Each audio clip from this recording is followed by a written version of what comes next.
Hello everyone, you are most welcome on my YouTube channel. My name is Lakshmi Shankar. हम लोगों ने already core web वाइटर्स के series में 4 session कर चुके हैं। First was largest contentful paint. Largest contentful paint means LCP पे 3 session 3 video बनाए हुए हैं। Then first input delay FID पे 1 वीडियो बनाए हैं। तो टोटल 4 वीडियोस ऑलरेडी कवर कर चुके हैं। Today we are going to discuss CLS cumulative layout shift. So core web writer का ये पार्ट 5th है, cumulative layout shift CLS। So CLS actually में क्या होता है? CLS is a measure of how much a web page unexpectedly shifts during its life. अब example देते हैं, यहाँ पे एग्जाम्पल के थ्रू आपको क्लियरली पूरा डिटेल में समझ में आ जाएगा कि एक्चुअली में क्या होता है CLS। ये एक एग्जाम्पल है, इसको क्लिक करते हैं, इसको देखते हैं। आप ये देख रहे हो क्या हो रहा है? आप इसको पहले ध्यान से एक बार देख लो।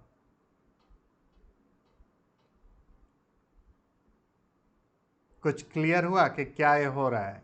एक्चुअली में एक वेबसाइट है, ई-कॉमर्स वेबसाइट, और ये यूज़र ऑर्डर मतलब कुछ ऑर्डर किया हुआ है।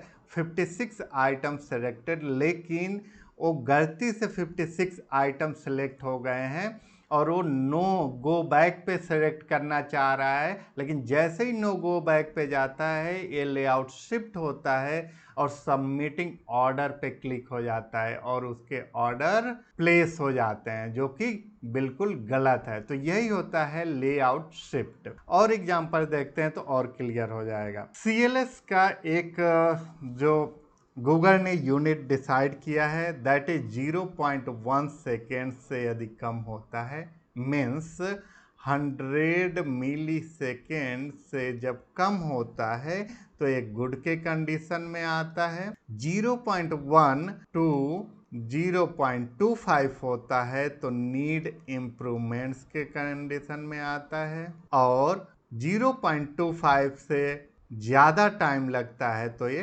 पुअर कंडीशन में आता है। तो ये 3 कंडीशन गूगल ने डिसाइड किया हुआ है। अब एग्जांपल समझ लेते हैं। जैसे ये आपका कोई वेबसाइट है और इस पे यूज़र यहाँ पर इंटरेक्ट करने जाता है अपने मोबाइल के थ्रू।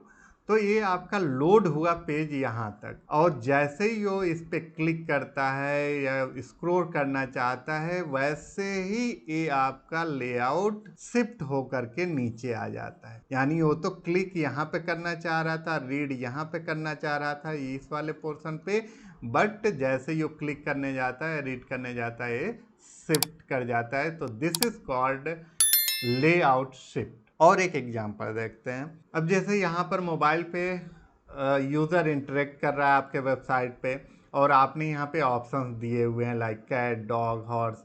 जैसे ही वो यहाँ पर क्लिक करना चाह रहा है, लाइक डॉग पे क्लिक करना चाह रहा है, ये क्या होता है, यहाँ पे स्क्रॉल हो कर करके यहाँ पे क्रोकोडाइल आ जाता है सेकेंड पोजीशन पे। आप देखो, यहाँ पे फर्स्ट पोजीशन पे कैट है, second dog, third horse, fourth zebra. यहाँ पे क्या होता है, फर्स्ट कैट आ रहा है, सेकेंड क्रोकोडाइल आ जा रहा है, थर्ड डॉग, फिर फोर्थ एलिफेंट। तो क्या हो रहा है, जैसे ही ये मतलब यूज़र यहाँ तक तो लोड हो चुका था आपका, यहाँ तक तो लोड हो चुका है, यूज़र को दिख भी रहा है, तो वो क्या करेगा, यहाँ पर वो क्लिक करना चाहेगा डॉग पे। लेकिन जैसे ही क्लिक करने जाएगा, वो क्या होगा, लेआउट आपका शिफ्ट हो गया नीचे, और वो क्या गलती से होगा, क्रोकोडाइल पे क्लिक हो जाएगा, जो कि गलत है। तो यही लेआउट शिफ्ट को सॉल्व करने के लिए गूगल लेआउट शिफ्ट का ये कॉन्सेप्ट ले आया कि कैसे इसको रिजॉल्व। ये भी एक कॉन्सेप्ट आप देख लीजिए, इसमें भी यही हो रहा है कि बाय नाउ पे यहाँ पे क्लिक करना चाह रहा है, लेकिन लेआउट शिफ्ट हो जाता है क्योंकि ऊपर एक बैनर आ जाता है, एक टेक्स्ट आ जाता है, और इसके वजह से शिफ्ट हो जाता है, और यहाँ से वो चीज़ गायब होकर के नीचे चली जाती है, और यूज़र यहाँ पे आपके क्लिक करना चाह रहा था लेकिन नहीं होता है। तो यही CLS का क्यूमुलेटिव लेआउट शिफ्ट का मीनिंग होता है कि जब यूज़र इंटरेक्ट करने जाता है और जैसे ही क्लिक करता है, उस टाइम से लेकर के और जो शिफ्टिंग का टाइम है, उसे बोलते हैं CLS। इसी को एक यूनिट दिया गूगल ने CLS। तो आई होप आपको डिफिनीशन और एग्जाम्पल्स क्लियरली समझ में आ गए होंगे। अब हमारे सामने बात आ रही है कि मतलब ये किन किन चीज़ों के वजह से होता है और इसको कैसे चेक कर सकते हैं। तो इसको चेक करने के लिए आप सिंपल पेज स्पीड पे जा सकते हैं। पेज स्पीड इनसाइड पे, ये जैसे मैंने एक एग्जांपल के लिए वेबसाइट लिया है, इसमें आप देखेंगे ये जो CLS है, CLS स्कोर इसका ठीक है, कोई इतना ज़्यादा इशू नहीं है। अब इसमें आपको देखना है कि कौन कौन से एलिमेंट होंगे कि जिसको आपको करेक्ट करना चाहिए, तो वो आप नीचे जा करके देख सकते हैं। यहाँ पर लेआउट शिफ्ट पे आपको क्लिक करना होगा, अवॉइड लार्ज लेआउट शिफ्ट। यहाँ पे क्लिक करने पे आपको ये लार्ज करके आप देख सकते हैं, जैसे इस वाले पोर्शन में दिक्कत है, यहाँ पे इस टेक्स्ट में इशू है, यहाँ पे इस बटन में इशू है, यहाँ पर इस वाले बटन में इशू है। तो ये चीज़ ये बता देता है और इसको आप यदि ऑप्टिमाइज कर लेते हैं तो आपका CLS cumulative layout shift score सही रहता है, जो कि 0.1 या 100 मिलीसेकेंड से कम होना चाहिए। अब इसके लिए देखते हैं कि कैसे आप ऑप्टिमाइज कर सकते हैं। तो इसमें इश्यूज क्या क्या आ सकते हैं, CLS के केस में इश्यूज क्या क्या हो सकते हैं, उस चीज़ को देख लेते हैं। पहला तो एक इशू हो सकता है जो कि फॉन्ट से रिलेटेड है, फॉन्ट या टेक्स्ट से रिलेटेड। दूसरा इसमें आ सकता है इमेजेस से रिलेटेड, आपका इमेज बड़ा होगा या वो सही साइज में नहीं होगा, उसके वजह से आ सकते हैं। तीसरा आई फ्रेम एलिमेंट या एम्बेडेड एलिमेंट बोलते हैं, लाइक यूट्यूब के वीडियोस, फेसबुक फीड या इंस्टाग्राम फीड, इन सब के वजह से आ सकता है या एड्स के वजह से आ सकता है।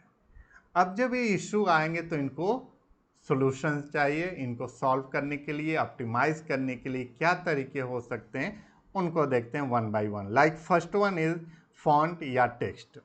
सो फॉन्ट या टेक्स्ट का जब ऑप्टिमाइजेशन करने की बात आती है तो हम लोग जब LCP largest content for paint की बात कर रहे थे, उस सेशन में स्वैप का यूज़ किया हुआ था और स्वैप का यूज़ करके बताया था कि जैसा सपोज दैट आपने कोई कस्टम फॉन्ट यूज़ किया है और जो यूज़र है वो जब अपने मोबाइल पे आपकी वेबसाइट को ब्राउज़ कर रहा होगा तो हो सकता है कि वो फॉन्ट उसके पास न हो और उसको डाउनलोड होने में सर्वर से टाइम लग जाएगा, जिसके वजह से हो सकता है कि आपकी LCP स्कोर डाउन हो जाए। तो उसके लिए स्वैप यूज़ किए थे, सो दैट कि मतलब उतनी देर तक, यानी जब तक वो सर्वर से डाउनलोड होता है आपका कस्टम फॉन्ट, उतने देर तक जो उस यूज़र के सिस्टम में मोबाइल में फॉन्ट है वो वहाँ पे रहे और जैसे ही वो फॉन्ट न्यू वाला कस्टम फॉन्ट आ जाए, डाउनलोड हो जाए, वो उसको रिप्लेस कर दे। लेकिन इसकी वजह से ये हो सकता है कि जैसे ही रिप्लेस करेगा तो माइट भी आपका CLS का स्कोर बढ़ जाएगा। क्यों? इसके पीछे रीजन हो सकता है, जो आपने कस्टम फॉन्ट यूज़ किया है हो सकता है उसकी साइज बड़ी हो या उसका मतलब विड्थ बड़ा हो, एरिया वाइज ज़्यादा ले रहा है, तो हो सकता है कि थोड़ा बहुत तो चेंजेस देखने को मिलेंगे और उसके वजह से क्या होगा, CLS का लेआउट शिफ्ट हो जाएगा ऊपर से नीचे या थोड़ा इधर से उधर, कहीं ना तो कहीं तो शिफ्ट होगा। तो ये इसका एक इम्पैक्ट आ सकता है। तो इसको दूर करने के लिए LCP में हम लोगों ने इसलिए डिस्कस किया था क्योंकि LCP के डिस्कशन करने के लिए वहाँ पे बहुत सारे फैक्टर्स होते हैं। ये तीनों चीज़ मतलब LCP, CLS एंड FID, तीनों चीज़ को आपको देखना पड़ता है कि कब कहाँ किस चीज़ को अप्लाई करना है। अब सेकेंड चीज is use fonts that are similar to system fonts. इससे बेटर है कि मतलब कस्टम फॉन्ट ना यूज़ करके आप सिस्टम फॉन्ट यूज़ करें तो ये बेटर होगा। And use system fonts to begin, मतलब सिस्टम फॉन्ट को यूज़ करना ज़्यादा बेटर होगा। या आप सेल्फ होस्ट कर रहे हो अपने फॉन्ट का, जो भी आपका फॉन्ट है उसको आप अपने सर्वर पे, होस्टिंग सर्वर पे लोड कर दो। बट इस केस में आपको ध्यान रखना चाहिए कि आपका होस्टिंग सर्वर बहुत फास्ट होना चाहिए। यदि फास्ट नहीं है तो फिर यहाँ पे स्कोर आपका डाउन हो। तो I hope font text optimisation clear हो गया होगा। अब हम लोग बात करते हैं इमेज ऑप्टिमाइजेशन की। इमेज क्या होता है, टेक्स्ट से बड़ा होता है और इमेज को लोड होने में या इमेज को कंपैरेटिवली फॉन्ट के से कंपेयर करेंगे तो ज़्यादा टाइम लेता है। तो इमेज क्या होता है, जब आपका जैसे ऊपर फॉन्ट आ गया है, टेक्स्ट आ गया है और नीचे इमेज आ रहा है या ऊपर इमेज है और नीचे, तो ये शिफ्ट कर देगा लेआउट को, क्योंकि बाद में ये लोड होगा। तो इसके लिए क्या क्या चीज़ों को ध्यान रखना चाहिए। सबसे पहले तो optimise your images in JPEG और पीएनजी फॉर्मेट। आपको जेपीईजी फॉर्मेट में रखना चाहिए, पीएनजी फॉर्मेट में तब भी रखना चाहिए जबकि आपको ट्रांसपेरेंट बैकग्राउंड की ज़रूरत हो, नहीं तो जेपीईजी के ही फॉर्मेट में रखना चाहिए। दूसरी चीज़ हमेशा ध्यान रखनी चाहिए, जेपीईजी को पहले ऑप्टिमाइज करना चाहिए। ये नहीं कि आप उसको डायरेक्टली WP फॉर्मेट में रख देंगे और सोचेंगे कि उसकी साइज कम हो जाएगी, ऐसा बिल्कुल नहीं है। जितना JPEG की साइज होगी उतना ही WebP की भी साइज होगी। तो आपको JPEG को पहले कंप्रेस करना चाहिए, ऑप्टिमाइज करना चाहिए, उसके बाद उसको WebP फॉर्मेट में लोड करना चाहिए। फिक्स योर इमेज साइज, और आपको अपने इमेज की साइज को फिक्स करना चाहिए। यस आई नो कि मतलब उसका विड्थ एंड हाइट दोनों नहीं कर सकते फिक्स, बट कोई एक कर सकते हैं और दूसरे को एस्पेक्ट रेशियो पे छोड़ दीजिए। तो इस तरीके से आपका इमेज ऑप्टिमाइजेशन के थ्रू CLS स्कोर को आप कम रख सकते हैं। Next one is iframe optimisation. Iframe optimisation actually में इमेज ऑप्टिमाइजेशन के जैसा है। यहाँ पे भी आपको साइज को, जो आपने का आई फ्रेम का साइज है उसको फिक्स कर देना चाहिए और उसमें किसी एक को मतलब फिक्स करना चाहिए, इधर विड्थ या हाइट, और एक को एस्पेक्ट रेशियो पे छोड़ देना चाहिए। Next one is ad optimisation. Ad optimisation की वजह से CLS का बहुत ज़्यादा इशू आता है, क्योंकि जैसे ही ऐड आता है तो उसकी साइज की वजह से इसको आप इजीली मतलब कंप्लीटली ये नहीं कर सकते कि हाँ मतलब आप इसका प्रॉब्लम सॉल्व कर सकते हैं, बट बहुत हद तक कर सकते हैं, क्योंकि ये आपके हाथ में नहीं होता है। जैसे इसके टेक्स्ट ग्राफिक्स है, आपके हाथ में नहीं होता है, तो मोस्टली आउट ऑफ कंट्रोल होता है। ये भी जावास्क्रिप्ट के थ्रू ही लोड होता है, बट ये डिफरेंट सर्वर से लोड होता है, तो इसमें स्पीड का इम्पैक्ट और ये सारी चीज़ें आ जाती है। इसलिए बहुत ज़्यादा कंट्रोल तो नहीं कर सकते, बट जितना कंट्रोल कर सकते हैं उतना करना चाहिए। इसका भी आपको एक बड़ा साइज लेकर करके इसके साइज को भी फिक्स कर देना चाहिए। अब यहाँ पर एक चीज़ आती है कि जब आप इसका ऐड का कोई बड़ा साइज आपने ले लिया और वहाँ पर फिक्स कर दिया, तो ब्राउज़र क्या करेगा, जब रेंडर करेगा तो वहाँ पर स्पेस खाली वो छोड़ेगा जब तक कि ऐड आ न जाए, या सपोज दैट ऐड नहीं है तो वो यूज़र को थोड़ा इंटरेक्टिव नहीं लगेगा, सही नहीं लगेगा। तो उसके लिए आपको फॉल बैक ग्राफिक्स यूज़ कर लेना चाहिए, सो दैट कि जितने देर ऐड नहीं रहता है या नहीं लोड होता है उतने देर फॉल बैक ग्राफिक्स वहाँ पर दिख जाए। और इसमें भी साइज को फिक्स करना चाहिए, मतलब किसी भी एक साइज को, इधर हाइट और विड्थ को, और एक को एस्पेक्ट रेशियो पे छोड़ देना चाहिए। हम लोगों ने ACP के सेशन में डिस्कस किया था, we should not load ads until user starts scrolling. मतलब जब तक यूज़र स्क्रोल इंटरेक्ट करना न शुरू कर दे तब तक हम लोगों को ऐड को लोड नहीं करना चाहिए, क्योंकि इसके वजह से CLS का मे बी स्क्रोल बढ़ सकता है। तो इसको आपको ध्यान में रखना चाहिए। If the layout shift is caused by user input, यदि यूज़र के इनपुट से आपका लेआउट शिफ्ट होता है तो गूगल इस फैक्टर को CLS के स्कोर में काउंट नहीं करता है, तो वहाँ आपको बॉदर होने की बिल्कुल भी ज़रूरत नहीं है। You have the option to hide ads until the user begins scrolling और इंटरेक्टिंग।